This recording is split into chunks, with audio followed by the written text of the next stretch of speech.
Hello and welcome to this video. In this video, I'm going to show you that if you are shipping through Shiprocket and if you want to add bulk orders, how you can do it very easily. And here, when you log into your Shiprocket, then you will go to the add order section, and then you have single order and bulk order.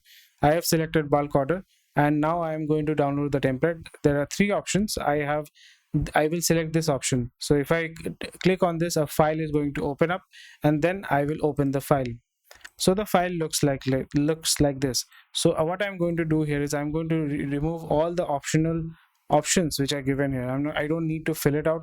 What is essential is the order ID. It has to be unique, and if there is an error, then you need to download the file which is showing the error, and it will show you which field is creating a problem. Then you modify it, then you upload it. So here you have to modify this. You can put any random number, and you have to put the phone number, the address, the buyer's name, and the shipping address, proper address, and pin code is very vital. And in this shipping address, you can put India in all three, doesn't really matter much. And next thing which is important is the product, the price, the quantity.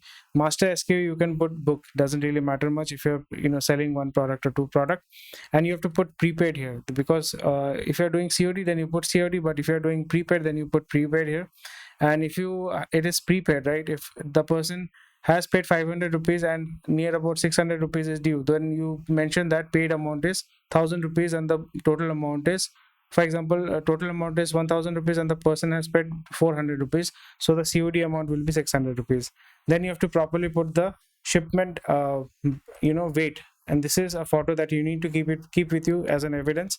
You put the order number here, the weight, the size in centimeter. Okay, so you put the weight, the size in centimeter, and that's it. You save it, and then you upload it onto this section. And once you upload this file, then it is going to show that okay, the order has been added.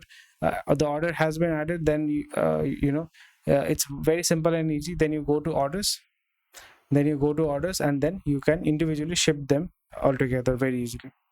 And this is how you can ship bulk orders via Shiprocket. Thank you for watching this video. And if you're looking to get your book printed, published, or if you need distribution services, please contact us at Kitablin. Bye.